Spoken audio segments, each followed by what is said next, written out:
Here's a short, spooky horror story for you. The Shadow in the Reflection. Late one night, Emma sat alone in her dimly lit living room, scrolling through her phone. A storm raged outside, the rain tapping insistently against the window. She loved storms, they made her feel safe, cocooned in her small, warm home.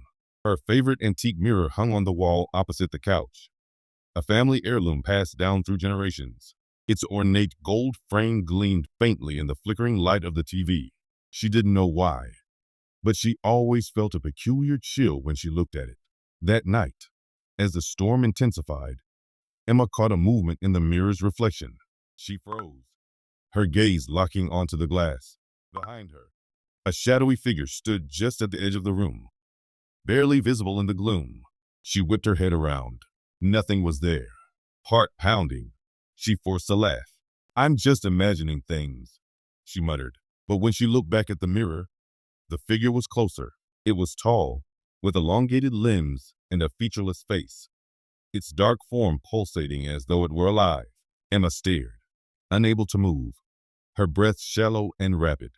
Suddenly, the figure raised one of its long arms and pointed at her. Emma felt an icy breeze sweep through the room. Despite the closed windows, her phone slipped from her hand, clattering to the floor. She wanted to scream, but no sound came. The lights flickered and went out, plunging the room into darkness. She fumbled for her phone, its screen the only source of light.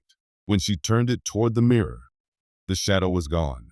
Relief flooded her until she felt cold fingers wrap around her ankle. She looked down, and there it was, crawling out from beneath the couch, its eyeless face tilted toward hers as a guttural whisper filled the room.